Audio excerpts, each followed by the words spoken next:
एक बार बुद्ध के कुछ शिष्य बुद्ध से पूछते हैं, बुद्ध, आप हमेशा भोजन को प्रेम से ग्रहण करने के लिए क्यों बोलते हैं और भोजन को संतुलित मात्रा में ही ग्रहण करने के लिए क्यों कहते हैं?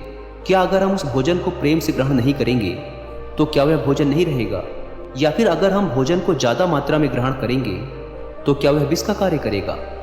बुद्ध ने कहा, हम जैसा भोजन ग्रहण करते हैं हमारे विचार उसी के अनुसार होते चले जाते हैं। भोजन से यहाँ बुद्ध का मतलब उन सभी चीज़ों से है जो भी हम ग्रहण करते हैं, फिर चाहे वो खाद्य पदार्थ हो या फिर जानकारी। ये दोनों ही चीज़ें हमारे जीवन को गहराई से प्रभावित करती हैं। बुद्ध अपने शिष्यों से कहते हैं, मैं तुम्हें एक छोटी सी कहानी सुनाता हूँ, इससे तुम इस बात को अच्छे से समझ पाओगे। एक समय की बात है, एक साधु जंगल में अपनी कुटिया बनाकर रहा करते थे। जो भी व्यक्ति उनके पास अपनी समस्या लेकर जाता वह उसकी समस्या का पल भर में समाधान कर देते। धीरे धीरे आसपास के गांव के लोग भी उन साधु के पास अपनी समस्या का समाधान पूछने आने लगे और वो सभी की समस्याओं का समाधान कर देते। धीरे धीरे उनकी प्रसिद्धि गांव से नगरों और नगरों से राजधानी तक पहुंच गई। साधु की प्रसिद्धि की बात उस राज्य के राजा के कानों पर भी पड़ी। तो एक दिन राजा अपने मंत्री और सेनापति के साथ साधु महाराज से मिलने पहुंचे। राजा ने साधु से कहा, महाराज, मैंने आपके बहुत चर्चे सुने हैं। मैंने सुना है कि आपके पास हर समस्या का समाधान है। इसीलिए मुझे लगता है कि आपकी सबसे ज़्यादा ज़रूरत हमारे राज दरबार में है, जहाँ पर प्रजाजन हर दिन नई नई समस्या लेकर आते हैं। आप यहाँ जंगल में व्यर्थ ही अपना समय क्यों बर्बाद कर रहे हैं? आपको तो यहाँ ठीक से खाना भी नहीं मिलता होगा, जंगली फल तोड़कर खाने पड़ते होंगे, पत्थरों पर सोना पड़ता होगा। आप हमारे साथ हमारे महल चलिए, वहाँ पर आपको हर तरह की सुख सुविधाएं दी जाएंगी। खाने पर स्वादिष्ट व्यंजन और पकवान होंगे, आप उनका स्वाद लीजिए। आप यहाँ कहाँ अपना समय गंवा रहे हैं? आप हमारे साथ हमारे राज दरबार में बैठिए और राज दरबार की शोभा बढ़ाइए। वह साधु उस राजा से बहुत मना करते हैं, लेकिन वह राजा नहीं मानता, उनके चरणों में गिर पड़ता है और अंततः वह उन साधु को अपने साथ महल ले जाता है। और महल में वह राजा उन साधु को हर तरह की सुख सुविधाएं देता है। धीरे धीरे समय बीतता है और समय बीतने के साथ ही धीरे धीरे साधु का व्यवहार भी बदलने लगता है। आप विश्वास नहीं करेंगे, उस राजा के महल में रहते रहते उस साधु का व्यवहार पूरी तरह से बदल जाता है। इस बात को वह साधु भी नहीं समझ पाता कि आखिर उसका स्वभाव इतना बदल क्यों रहा है।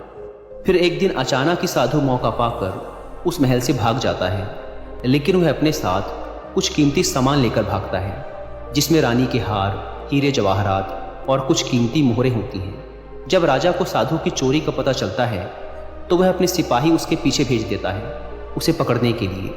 सिपाही हर जगह साधु को खोजते हैं, लेकिन वह उन्हें कहीं नहीं मिलता। वह साधु जंगल की तरफ भागता है और भागते भागते थक जाता है।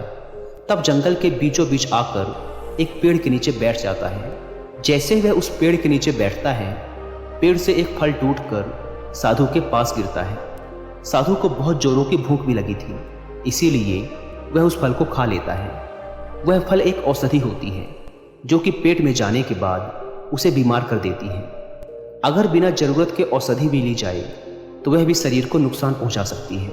वह औषधि उस साधु को बहुत बीमार कर देती है।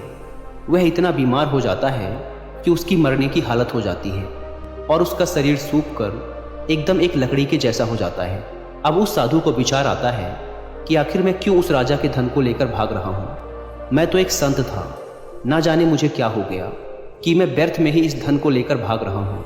यह विचार आते ही वह साधु आत्मग्लानि के भाव से भर जाता है। उसे बहुत पश्चाताप होता है और वह महल वापस जाता है और राजा का धन वापस करने लगता है। यह देखकर वह राजा बड़ा आश्चर्यचकित होता है और साधु से पूछता है, जब तुम्हें वापस ही करना था तो तुम इस धन को लेकर भागे ही क्यों? यह सुन वह साधु राजा से कहता है, क्षमा कीजिए राजन, परंतु पिछले कुछ महीनों से मैंने आपका अन्न खाया है, इसीलिए मेरी सोच बिल्कुल आपके जैसी हो गई थी। वो तो भला हो उस वृक्ष का जिसने मुझे वह औषधि वाला फल दे दिया, जिसे खाने से मेरा शरीर बीमार पड़ गया और आपका जितना भी मैंने खाया था वह सब उस बीमारी में निकल गया। और तब जाकर मुझे होश आया कि मैं कितना गलत कर रहा था। वह साधु उस राजा से कहता है, आपका जितना भी धन है वो आपने मेहनत करके नहीं पाया, उसे या तो आपने छीना है या फिर वसूला है। इसीलिए इस धन के सेवन ने मेरी भी बुद्धि भ्रष्ट कर दी थी।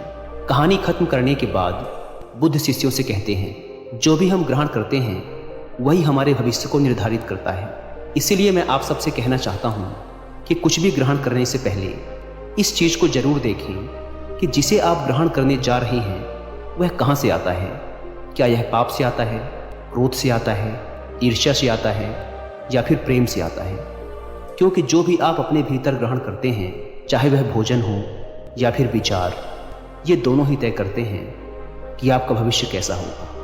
दोस्तों, आशा करता हूँ कि आपको इस कहानी से कुछ अच्छा सीखने को मिला होगा। धन्यवाद।